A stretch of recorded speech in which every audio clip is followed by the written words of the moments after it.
You are joining me as I go through the reading of the book, The Game of Life and How to Play It by Florence Scovel Shinn. In the previous videos, we were introduced to the game and to see life as that game. So what is one of the things that we must do when we're going to play a game? Well, if we want to win the game or have a chance at winning the game, we want to at least get the rule book. We can go through life and kind of muddle our way and create our own rule book. It's not that it would be a wasted life, but then looking back and you're saying, geez, I wish I would have had someone to tell me this before, even though that's exactly how I feel right now. If you, like many, have a religious background, no matter what affiliation, there is that good book full of wisdom to guide you through. Yet, whether you have the good book or whether you have your own life experiences, at the end of the day, it is the practice and living a life that demonstrates your faith in the wisdom acquired. So yes, just like anything else, the game of life, when we see it that way, it gives us a new perspective that, you know what, we can play again. And when do we do that? The next second. It's not like tomorrow or when it comes around. It's in the next second by our attitude in right thinking. In my opinion, that right thinking is anything that makes you feel good. Yeah, your body actually tells you, right? Hello and welcome. I am Daisy, and if you're new to this book and new to my channel, I invite you to visit my book playlist and access those previous chapters. I take a risk here by sharing all the things that I like, whether it's in the world of esoteric or in the realm of learning more about myself through the different authors. But nonetheless, you know what Plato said, know thyself. So having said that, let's go on to the next chapter, the power of the word. By thy words thou shalt be justified, and by thy words thou shalt be condemned. A person knowing the power of the word becomes very careful of his conversation. He has only to watch the reaction of his words to know that they do not return in void. Through his spoken word, man is continually making laws for himself. I knew a man who said, I always miss a car. It invariably pulls out just as I arrive. His daughter said, I always catch a car. It's sure to come just as I get there. This occurred for years. Each had made a separate law for himself, one of failure, one of success. This is the psychology of superstitions. The horseshoe or rabbit's foot contains no power, but man's spoken word and belief that it will bring him good luck creates expectancy in the subconscious mind and attracts a lucky situation. I find, however, this will not work when man has advanced spiritually and knows a higher law. One cannot turn back and must put away graven images. For example, 2 men in my class had great success in business for several months, when suddenly everything went to smash. We tried to analyze the situation, and I found instead of making their affirmations and looking to God for success and prosperity, they had each bought a lucky monkey. I said, oh, I see. You have been trusting in the lucky monkey instead of God. Put away the lucky monkeys and call on the law of forgiveness, for man has power to forgive or neutralize his mistakes. They decided to throw away the lucky monkeys down a coal hole, and all went well again. This does not mean, however, that one should throw away every lucky ornament or horseshoe about the house, but he must recognize that the power back of it is the one and only power, God, and that the object simply gives him a feeling of expectancy. I was with a friend one day who was in deep despair. In crossing the street, she picked up a horseshoe. Immediately, she was filled with joy and hope. She said God had sent her the horseshoe in order to keep up her courage. It was indeed, at that moment, about the only thing that could have registered in her consciousness. Her hope became faith, and she ultimately made a wonderful demonstration. I wish to make the point clear that the men previously mentioned were depending on the monkeys alone, while this woman recognized the power back of the horseshoe. I know, in my own case, it took a long while to get out of a belief that a certain thing brought disappointment. If the thing happened, disappointment invariably followed.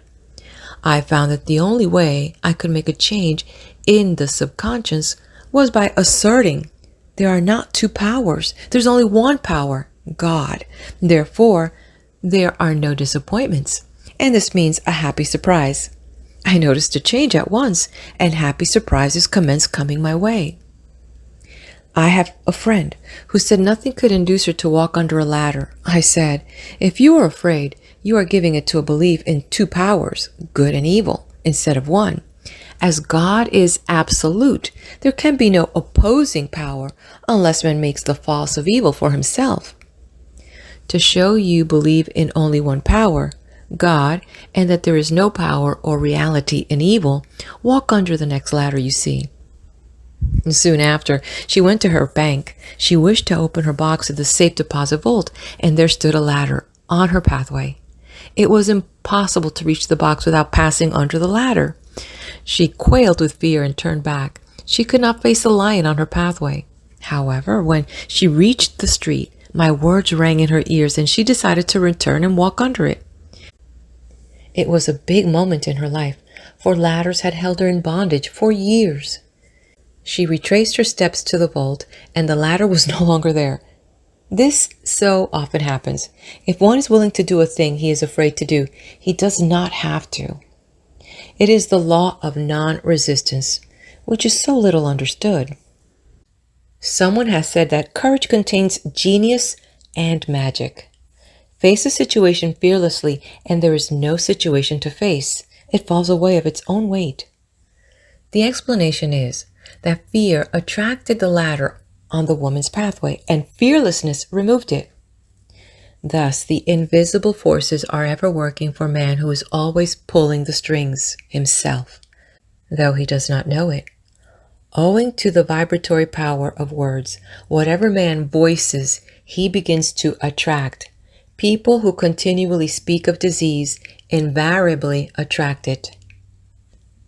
After man knows the truth, he cannot be too careful of his words. For example, I have a friend who often says on the phone, "Do come to see me and have a fine old-fashioned chat."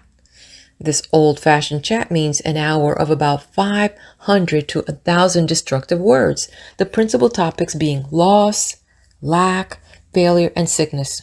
I reply, "No, I thank you. I have had enough old-fashioned chats in my life. They are too expensive. But I will be glad to have a new-fashioned chat and talk about what we want, not what we don't want."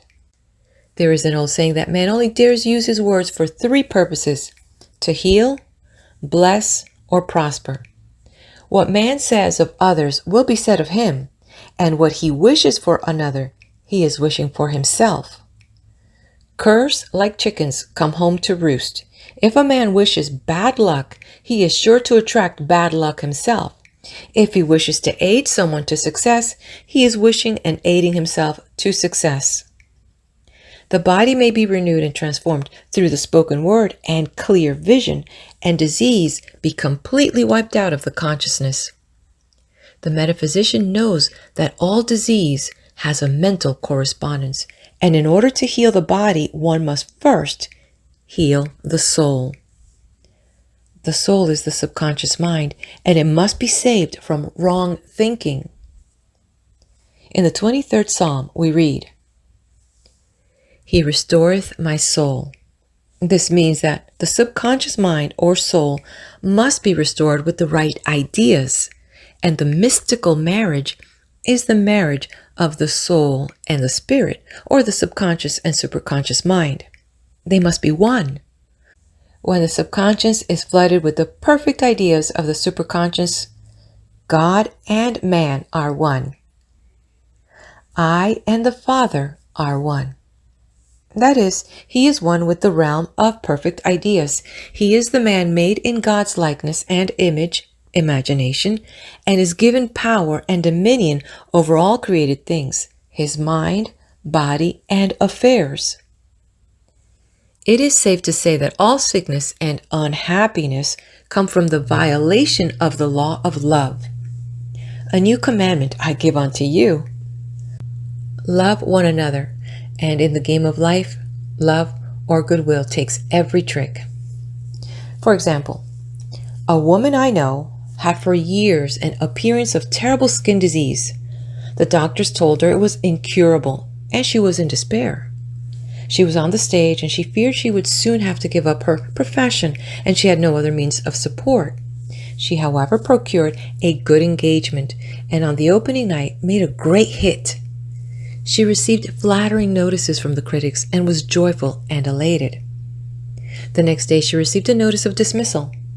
A man in the cast had been jealous of her success and had caused her to be sent away. She felt hatred and resentment taking complete possession of her, and she cried out, "Oh God, don't let me hate that man." That night she worked for hours in the silence. She said, "I soon came into a very deep silence. I seemed to be at peace with myself, with the man, and with the whole world. I continued this for 2 following nights, and on the 3rd day I found I was healed completely of the skin disease. In asking for love or goodwill, she had fulfilled the law. For love is the fulfilling of the law, and the disease, which came from the subconscious resentment, was wiped out." Continual criticism produces rheumatism, as critical, inharmonious thoughts cause unnatural deposits in the blood, which settle in the joints. False growths are caused by jealousy, hatred, unforgiveness, fear, etc. Every disease is caused by a mind not at ease. I said once in my class, "There is no use asking anyone, 'What's the matter with you?' We might just as well say, 'Who's the matter with you?'" Unforgiveness is the most prolific cause of disease. It will harden arteries or liver and affect the eyesight. In its train are endless ills. I called on a woman one day who said she was ill from having eaten a poisoned oyster. I replied, "Oh no, the oyster was harmless. You poisoned the oyster. What's the matter with you?" And she answered, "Oh, about 19 people." And she had quarreled with 19 people and had become so inharmonious that she attracted the wrong oyster. Any inharmony on the external indicates there is mental inharmony. As the within, so the without. Men's only enemies are within himself. And a man's foes shall be they of his own household. Personality is one of the last enemies to be overcome, as this planet is taking its initiation in love. It was Christ's message, peace on earth, goodwill towards men. The enlightened man, therefore, endeavors to perfect himself upon his neighbor. His work is with himself, to send out goodwill and blessings to every man. And the marvelous thing is that if one blesses a man, he has no power to harm him. For example, a man came to me asking to treat for success in business. He was selling machinery, and a rival appeared on the scene with what he proclaimed was a better machine, and my friend feared defeat. I said, "First of all, we must wipe out all fear and know that God protects your interest and that the divine idea must come out of the situation. That is, the right machine will be sold by the right man to the right man." And I added, "Don't hold one critical thought towards that man. Bless him all day and be willing not to sell your machine if it isn't the divine idea." So he went to the meeting, fearless and non-resistant, and blessing the other man. He said the outcome was very remarkable. The other man's machine refused to work, and he sold his without the slightest difficulty. But I say unto you, love your enemies, bless them that curse you, do good to them that hate you, and pray for them which spitefully use you and persecute you. Goodwill produces a great aura of protection about the one who sends it, and no weapon that is formed against him shall prosper. In other words, love and good will destroy the enemies within one's self. Therefore, one has no enemies on the external. There is peace on earth for him who sends goodwill to man. End of chapter.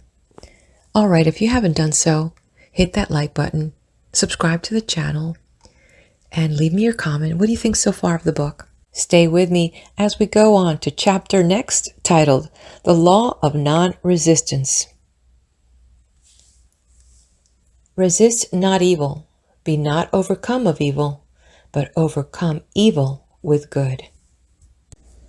Nothing on earth can resist an absolutely non-resistant person.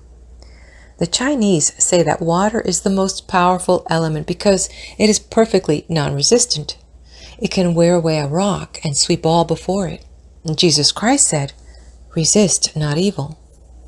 For he knew in reality there is no evil, therefore nothing to resist.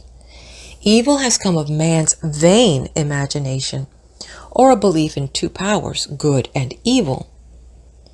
There is an old legend that Adam and Eve ate of Maya, the tree of illusion, and saw two powers instead of one power, God. Therefore, evil is a false law man has made for himself through psychoma or soul sleep.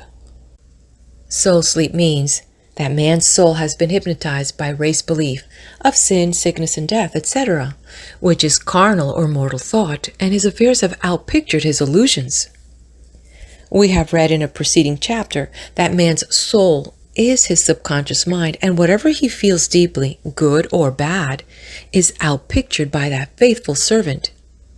His body and affairs show forth what he has been picturing. The sick man has pictured sickness, the poor, poverty, the rich man, wealth.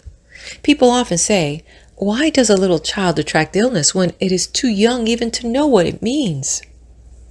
I answer that children are sensitive and receptive to the thoughts of others about them and often outpicture the fears of their parents. I heard a metaphysician once say, if you do not run your subconscious mind yourself, someone else will run it for you. Mothers often unconsciously attract illness and disaster to their children by continually holding them in thoughts of fear and watching for symptoms. For example, a friend asked a woman if her little girl had had the measles. She replied promptly, "Not yet." This implied that she was expecting the illness and therefore preparing the way for what she did not want for herself and child. However, the man who is centered and established in right thinking, the man who sends out only goodwill to his fellow man and who is without fear, cannot be touched or influenced by the negative thoughts of others. In fact, he could then receive only good thoughts as he himself sends forth only good thoughts. Resistance is hell, for it places man in a state of torment. A metaphysician once gave me a wonderful recipe for taking every trick in the game of life. It is the acme of non-resistance. He gave it in this way. At one time in my life, I baptized children, and of course they had many names. Now I no longer baptize children, but I baptize events. But I give every event the same name. If I have a failure, I baptize its success in the name of the Father and of the Son and of the Holy Ghost. In this way, we see the great law of transmutation, founded on non-resistance. Through his spoken word, every failure was transmuted into success. For example, a woman who required money and who knew the spiritual law of opulence was thrown continually in a business way with a man who made her feel very poor. He talked lack and limitation, and she commenced to catch his poverty thoughts, so she disliked him and blamed him for her failure. She knew in order to demonstrate her supply, she must first feel that she had received. A feeling of opulence must precede its manifestation.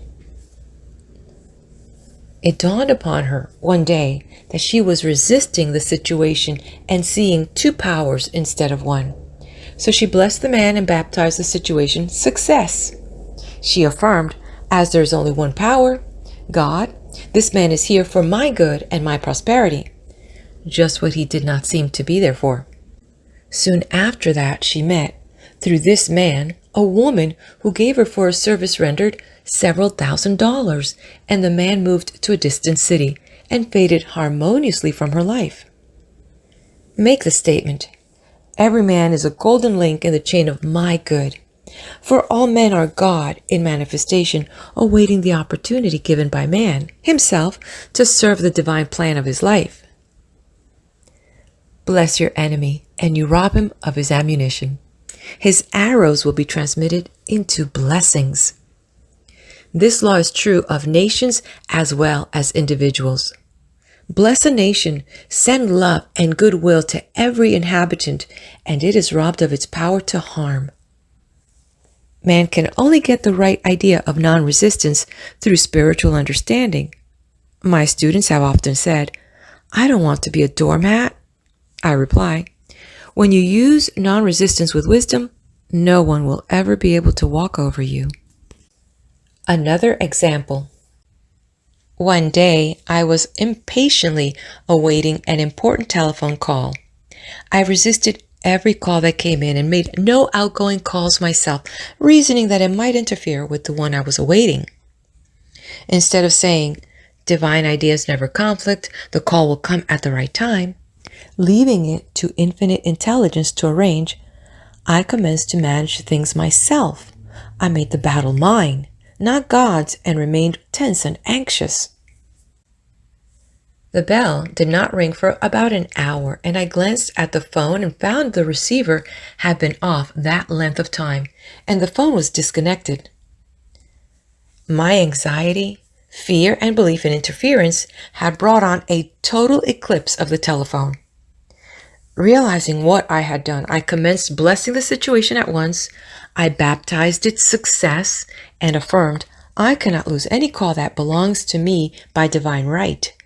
I am under grace and not under law. A friend rushed out to the nearest telephone to notify the company to reconnect.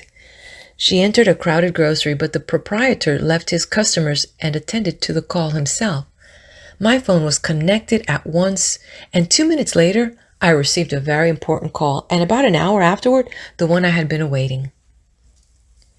One's ships come in over a calm sea.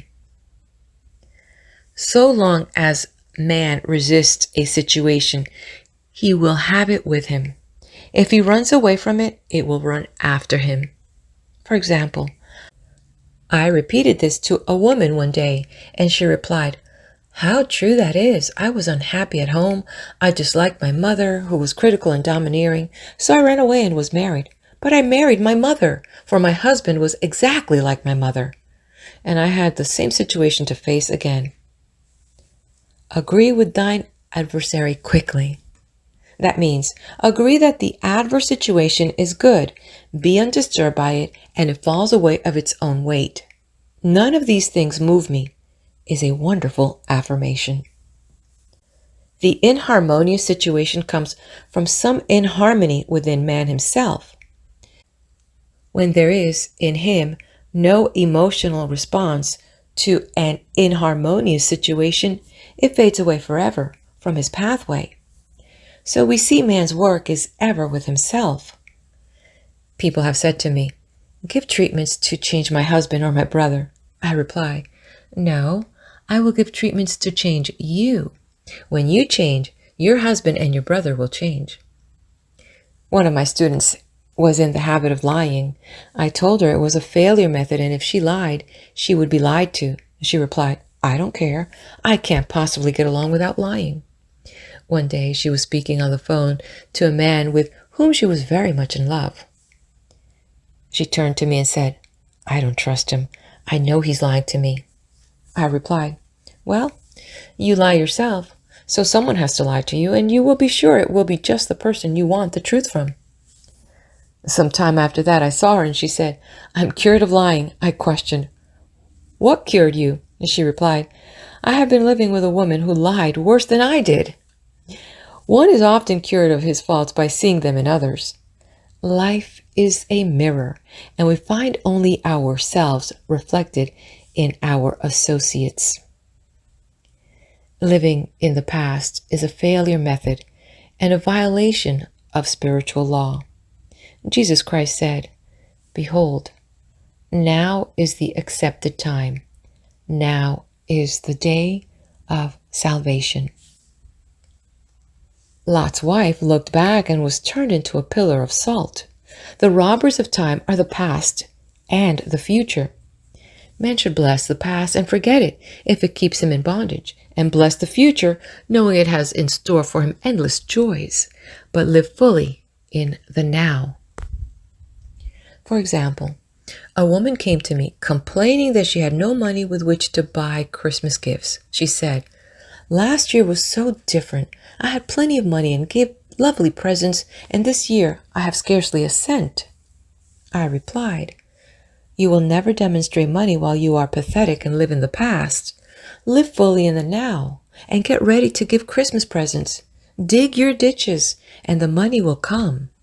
She exclaimed, "I know what to do. I will buy some tinsel twine, Christmas seals, and wrapping paper." I replied, "Do that, and the presents will come and stick themselves to the Christmas seals." This too was showing financial fearlessness and faith in God. As the reasoning mind said, keep every cent you have, as you're not sure you will get any more. She brought the seals, paper, and twine, and a few days before Christmas received a gift of several $100s. Buying the seals and twine had impressed the subconscious with expectancy and opened the way for manifestation of the money. She purchased all the presents in plenty of time. Man must live suspended in the moment. Look well, therefore, to this day. Such is the salutation of the dawn. He must be spiritually alert, ever awaiting his leads, taking advantage of every opportunity. One day I said continually, silently, "Infinite Spirit, don't let me miss a trick." And something very important was told to me that evening. It is most necessary to begin the day with right words. Make an affirmation immediately upon waking. For example, "Thy will be done this day. Today is the day of completion. I give thanks for this perfect day. Miracle shall follow miracle, and wonders shall never cease." Make this a habit, and one will see wonders and miracles come into his life. One morning I picked up a book and read, "Look with wonder at that which is before you." It seemed to be my message for the day, so I repeated again and again, "Look with wonders at that which is before you." At about noon, a large sum of money was given me, which I had been desiring for a certain purpose. In a following chapter, I will give affirmations that I have found most effective. However, one should never use an affirmation unless it is absolutely satisfying and convincing to his own consciousness. And often, an affirmative is changed to suit different people.